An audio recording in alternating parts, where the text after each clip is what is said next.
Welcome to Retail Focus, brought to you by 14:59 p.m. Retail Focus provides insightful, timely, and engaging discussions on the latest trends, news, and developments in retail, e-commerce, and technology. We aim to inform and inspire professionals, enthusiasts, and anyone curious about the evolving landscape of these industries. And now, here are your hosts, John Suder and Bart Mroz.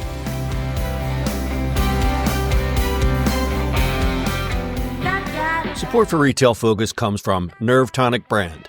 Born in 2012 out of sheer boredom and questionable decisions, Nerve Tonic Brand has somehow defied the odds and logic to become a powerhouse online lifestyle brand. What started as a whim has transformed into a global hub of edgy clothing, snarky accessories, and unapologetic lifestyle essentials for those who prefer their style with a side of sarcasm. Sign up for the newsletter today to score 10% off your first order and stay ahead of the game with exclusive drops and discounts. That's nervetonicbrand.com, your style elixir.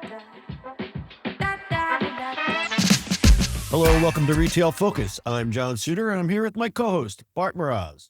Hello. Hello, Bart. Before we get started today, why don't you tell me what your awesome thing is this week? I got to go to the Phillies-Mets game. Very nice. It was at Citi Field. The Phillies got swept by the Mets. Yes, they did. Absolutely horrible. I don't really want to talk about it, but I just did. Citi Field's supposedly a very beautiful place. So It is. It's gorgeous. Yeah. So that was my good thing. What was yours? Mine would be, I was trying to think. I'm going to say TV, even though the weather's getting nice. TV is really good lately. I got a deal on Paramount Plus, 99 cents a month for 3 months. So I've been kind of gorging myself on Paramount Plus because I wanted to watch Mabland. See, this is how they tricked me into it. I have a Roku TV and it kept showing me a thing for Mobland. I'm like, all right, it let me watch the first episodes. I'm like, maybe I accidentally got for free. Well, I did get it for free, the first episode. So I wanted to watch the second episode. Sign up for Paramount Plus. They gave me a deal, 2 months for 99 cents. Nice. 99 cents a month. I'm like, perfect, great. It's a good show, man. Great show, fantastic show. I always love Pierce Brosnan. The Scottish accent's kind of throwing me off a little bit, but anything with Tom Hardy, I'll fucking watch it. And it's a Guy Ritchie thing, so and it's a Guy Ritchie thing. Yeah, it's just perfect. It's my kind of TV. I've also since I got Paramount Plus, I never caught the last season of Billions, so I figured I watched season 6 to get through it. I forgot how corny that show is. Last season gets better. I hope so, because this season I'm barely making it through. I kind of remember. I didn't remember everything, but it was the theme of the Olympics and Chuck Berry. Yeah. It got weird in that season. I don't understand. Like it was fine for the first 2, and then as soon as Bobby left, that was it. Yeah, and all the characters are now cartoon characters. Yeah, pretty much. Everyone's like a stereotype. It's silly. It's just silly. Yeah, the last season, the wrap-up was pretty good. All right, I'm going to stick with it because I got the Paramount Plus. So yeah. That's cool. My awesome things for this week. So let's begin. Temu Shein ad crash. So Temu and Shein, those Chinese e-commerce giants who basically carpet bombed your social feeds with bargain bin fashion and gadgets, are suddenly ghosting Google Shopping and slashing their ad budget like they just got a nasty surprise bill. Why? Because the U.S. just pulled the rug out from under their ultra-cheap shipping model by ending the de minimis tariff loophole on May 2nd. Translation? No more sneaky duty-free imports under $800, meaning their dirt cheap prices are about to get a lot less dirt cheap. Temu abruptly stopped all Google Shopping ads in the U.S., causing its app ranking to nosedive from the top 5 to 58. The platform's heavy reliance on Google ads for user acquisition is now painfully clear. They went full Houdini on Google Shopping ads, dropping from a whopping 19% share of ad impressions to 0 in less than 2 weeks. Shein followed suit, having its ad presence across Facebook, Instagram, TikTok, and YouTube. The ad pullback is a double whammy. It's a gut punch to Meta, Google, and other ad platforms that feasted on their billions in ad dollars, and a big hello to U.S. retailers who might actually get a shot at competing without these discount dynamos flooding the market. For consumers, brace for sticker shock on those too-good-to-be-true deals you love to hate. In short, Temu and Shein's ad party in the U.S. is over for now. They're slashing ads, hiking prices, and quietly hoping the tariff storm blows over before the customers vanish faster than their Google Shopping ads did. How about that? How about them apples? Let's pour one out. I won't miss them, but I never bought anything on Shein, and I said in a previous episode I got caught in the Temu in the Temu free stuff. Or whatever you want to call it. I know. Spend Always like spend $2 more and get a free. And then you get a bed. It's like, what is this? Yeah, what is this? Actually, I got some cheap lights for my garden and some other stuff, but Yeah, there used to be some good one stuff out there. Yeah. Like, I think that I wonder if like this whole thing is just gonna change consumerism in a different way. I would love to see that. Like it was funny. I was watching something today, and the guy was like, when we were little, when you lost the ball, you lost the ball. I lost the ball. Like, You didn't go buy 5 more. you spent a whole day trying to find the ball, and then like last minute, call up Amazon so it gets delivered before I get home. You know what? That was my words of my kiddo today. That's a great analogy. That really is. I'm gonna have to remember that one. It's really true. It's like I lost the ball.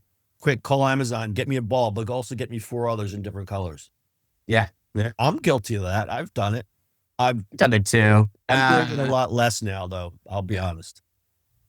I'm trying to develop my consumerism and trying to embrace the minimalist Buddhist lifestyle. Some kind, whatever that is. Some kind of enlightenment. I don't know. I'll find it someday.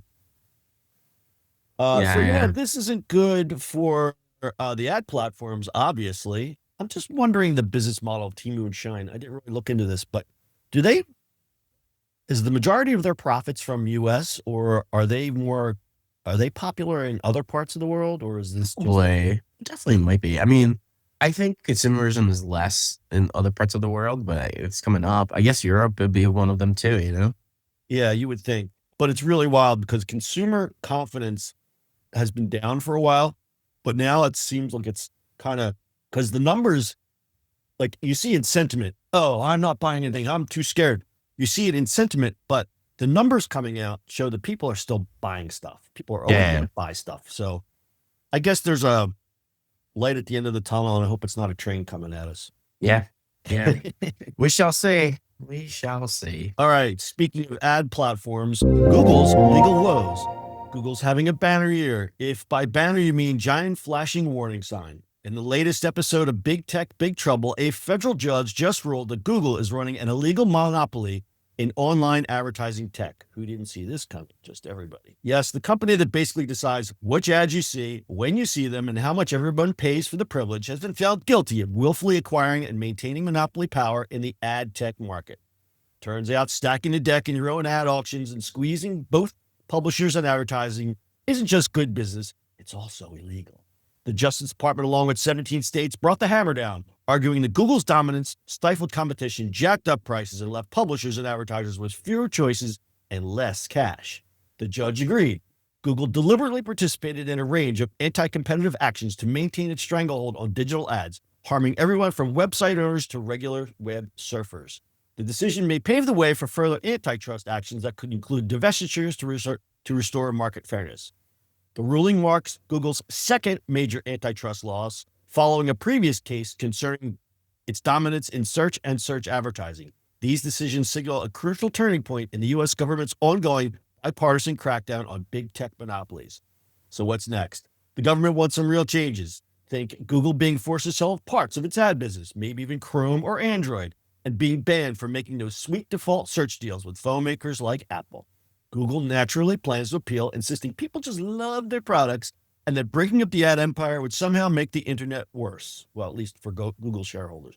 Not all gloom and doom for the search behemoths. The court dismissed claims regarding Google's advertiser tools and past acquisitions like DoubleClick and AdMeld, stating they didn't harm competition. So to sum it up, Google's ad monopoly is officially illegal. The DOJ is sharpening its scissors for a possible breakup, and the rest of big tech is nervously watching from the sidelines, wondering if they're next. Stay tuned. This legal drama is just getting started, and the only thing more inflated than Google ad prices right now might be their legal bills. That's going to be an edit. Big tech. Big tech. Heck, we're going to crack down on those pens. We don't want any more of your pesky pens. Oh, man. I don't.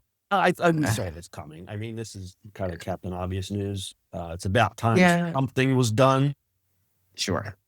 I think tech is going to be interesting all over the place. I think Meta is under in legal battles at the moment, I think. Yeah, and Apple, I just saw this morning, Apple has to pay a fine to the EU, $300 million for some sort of privacy, whatever, because they're really. Yeah, I think a lot of the tech stuff is going to get hit in Europe because their privacy laws are different. Yeah.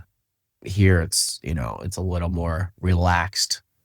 It's a little more shucking and jiving, where Europe, it's like, if you don't have that little button on your website, they're going to come after you and shut you down.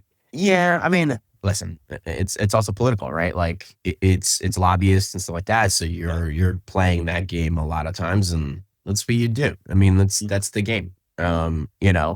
It's people hate on tech companies or lobbyists and stuff like that. Change the laws. Yeah. Like I don't agree with a lot of the stuff, obviously, but change the laws. Like that's the play, right? And one of the craziest political, like I think Citizens United was the worst thing you could do, because you're letting corporation be a person, so they can give lobbyists, and it's a whole niche market completely. Yeah, I should have been a lobbyist. Would have made a lot more money. Yeah, I mean, it's a whole niche market to do it, right? You lobby for what you need, and it's just the wrong way of doing it. Instead of being a person, you're doing it with money. But all these tech companies are going to do this. Like I said, it's the hate the game, not the player thing. Right. Exactly. As much as we can poo-poo it and say, hey, this is really bad. It's the game. No, it's the game. Right. Not changing. I don't think it's going to change for a while. And they did pass a lot of laws, anti-lobbying laws of certain things that they can and cannot do. Yeah. But still, that's the name of the game. You got money in your pocket. You got a senator or a congressman or a representative that hey, you take them to dinner, take them to golf. Yeah. And also you got to remember, like, these companies are huge and they have all the money in the world. So they have the best lawyers. Yeah. Like, some of the best lawyers work for these companies. Like that's their job. So if the lobbying doesn't work, then they'll just wear you down in the courts and spend. Yeah, absolutely. I mean, some of these lawyers make ridiculous amount of money to do what they do. Yeah. Damn if you do, damn if you don't. Yeah, well, thus the game, my friend. Thusly. And I think a lot of, like you said, they have the lawyers, and they'll just wait to get it to court and drag it out in court and wait as long as they can to finally pay that fine. But in the interim, they've made so much money. Oh yeah, so much more money on it. Like if you think about it, they'll drag it out to where they think, next administration or this administration is favorable to them. Like, and they'll drag it out and continue. All we got to do is wait 2 more years and we'll get somebody in there that's friendly to what we want to do. I mean, listen, tech company stuff is nothing different than when tobacco was happening, right? How long did that take? RJ Metals took forever to do that. Was it 20, 30 years easily? Yeah, at least 30. Just before you got there? Like, yeah, I mean, you're gonna have to go through that, and the discovery and this and that, and tech is more complicated. And you know what I mean? Like, with tobacco is like people smoke, people got cancer. Yeah. And that took forever. There is a correlation, but we won't admit it. Exactly. So it's the same game. It's just another corporation, and the laws are changed now. So you have lobbyists, you got this, you got that. So it's not, Yeah, and there was the Meta. Meta had to pay a fine, but by the time they got around to paying the fine, it was like They made that money. It was $1 billion, and we go, oh, $1 billion. I don't have $1 billion, but Meta's got. They made that in like a day. Meta's got $1 billion right over there in that drawer. They made that like a half a day. Yeah, exactly. So, all right, we'll keep an eye on this one. And our final story for today: Tesla trouble. Or Tesla, our favorite car company, is at it again. Here's the key. According to a recent Medium article by Will Lockett, there's a tiny discrepancy. Speaking of billions, just a casual $1.4 billion missing from Tesla's balance sheet. No big deal, right? Oops. In the second half of 2024, Tesla claimed they dropped $6.3 billion on capital expenditures, but only $4.9 billion of that is accounted in actual assets, which begs the question, where the hell did the rest of it go? Did Elon launch it into orbit? Is it chilling on Mars with Doge? Even the Financial Times raised an eyebrow. They suggested that this could be due to weak internal controls, or in plain English, the financial equivalent of, oops, we lost it. Or maybe they're just getting a little too creative with accounting, like Enron levels of creative. Yes, the E word has entered the chat. Let's not forget, Tesla's market cap has tanked from 1.7 trillion to under 800 billion. That's not a dip, that's a full-on nosedive. And while they still have about 37B in cash, they also raised another 6B in debt last year. It's like borrowing money to buy a speedboat when you already have a garage full of them and no gas. Unsurprisingly, investors are not thrilled about all this, with shares plummeting 50% since mid-December. It's like a Black Friday sale with people who hate money. And Elon's exit from Doge. Elon is supposedly stepping back from his role at Doge because apparently running an EV company, meddling in politics, running X, and losing billions isn't enough to keep him busy. He says he'll only dedicate 1 or 2 days a week to Doge. So generous. And profits plummet. They're down 71%. But hey, at least they're still the most valuable order maker in the world, even if their stock is tanking and their profits are disappearing faster than a free donut in the office. And let's talk about competition. An insult to injury, those pesky Chinese car makers are nipping at Tesla's heels. BYD is coming for the EV crown, and Tesla's aging lineup and Musk's antics are not helping. But who's the winner? The short sellers. While Tesla investors weep into their soy lattes, short sellers are laughing all the way to the bank, up to 11.5B just this year. Maybe they found Tesla's missing 1.4 billion. So is this the final nail in the coffin for Tesla? Hard to say. The company has made a habit of dancing through fire and somehow coming out shinier. But with numbers this wonky, investors might want to stop gawking at the Cybertruck and start reading the fine print. Stay tuned because this financial thriller is far from over. Oh boy. And the last part, the Model Y has been delayed. Well, no, it's there. I think there's their cheaper version of Model Y, which is like the one. That was the under 30K. Yeah, it's like a motor. Yeah, well, yeah, it's their one motor. It's not like extended battery or performance base. I think they're delaying that one because the new Y is out. It's been out, and it's nice. It's really, really nice. The new version is really nice. So there's 3. They should like the 3 and the Y are like the best selling for them. Everything else just doesn't matter. Okay, so this is a modified. Why am I confused? If the Model Y,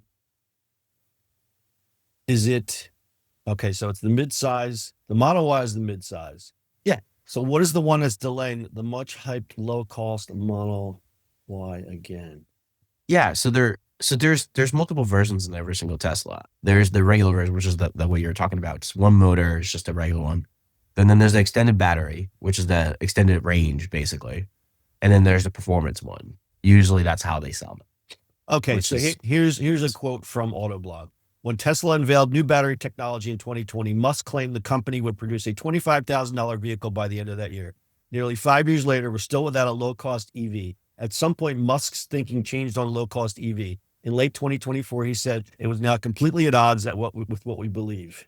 Yeah. Yeah. So. But even their Cybertrucks, what we call, they're not going to produce anymore. It was a silly car. Which is kind of funny because if you look at who designed those, Cybertruck is the only car he actually designed. That was his hands in it. Right. And like I said, it looked like some kid in 4th grade who was bored in class and drawing what futuristic cars would look like. The most much stronger. Unpractical. Right. It's the most unpractical car ever. I heard something this morning that a common complaint now is this orange sludge dripping from the bottom of the Cybertruck. So it's probably rotting from the inside out. Moisture. Probably. Who the hell knows? The Y and 3 are still best selling. They're great. They're always been carved. Their new redos are pretty nice. He shot himself in the foot. The weird part is even if it drops 70% on the stock market and like value and stuff like that, it's still bringing it down where it should be. The multiples on it were just not a car company. They're a technology company. It had too much GameStop hype. You know what I mean? It's not even GameStop hype. I think it's just they were overvaluing it for what it was. And they were doing it. They were doing it as a technology company, battery company, basically. Right.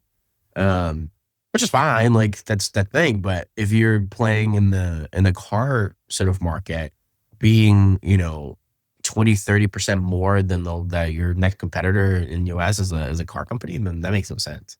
Mm-hmm. So they might be just brought down to where they're supposed to be, and that's fine. They're coming back to earth. Yeah, I think there's a whole bunch of. I think the biggest investors are like, you need to step out, you need to step down, and let somebody else run this company, and that might happen. The only other thing is, I think if he hits $200, I believe it's 200, where it's under 200, he's going to get a call option because he used all that money to buy Twitter and stuff. Yes. But I don't know if that has changed now, considering he combined the companies now. Yeah, he did a 80 accounting. Basically bought himself with his own money, and I don't know. I'm whatever. And the rumor is he took some Saudi money too, so he might be. Yeah, that's given. He had to. I don't know. The guy he's a shady dude, man. I just hated what it did to all these companies that he owns. You know, what it did to Twitter, what it did to Tesla, what it did to, like, at some point, I think he's gonna get some suits on his things for destroying the brands. He destroyed the brands. One of the greatest brand destructions of the century. I've never seen anything like it. And it's basically just shooting himself in the foot. He just needs to close his mouth and get back to work. Yep. That's my 2 cents. I think that's going to happen. I think that's happening now because you haven't seen him in a public eye in a while. And I think it's just, I mean, he's always going to be attached to Doge. Just as, you know. So here we are. Yeah. Okay. Well, here we are. All right. We'll close it up. That's it for this week. We hope you learned something, but if not, at least you wasted some time. We'll be back next week with more questionable advice and unsolicited opinions. If you'd enjoyed this episode, please rate, review, and subscribe. If you prefer the video experience, you can check out our YouTube channel. And lastly, check out our socials. We're on Bluesky, Twitter, and Facebook. Sign up for our newsletter where you get extended show recaps and behind-the-scenes info on the show. Links are in the show notes. Bart, closing thoughts.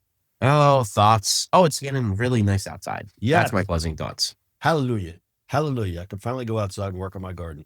There you go. All right. We'll see you on the internet next week. Until next time, may your internet be fast, your video calls be clear, and your mute button always work when you need it most.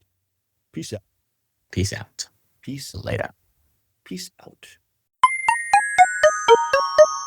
What do you do now,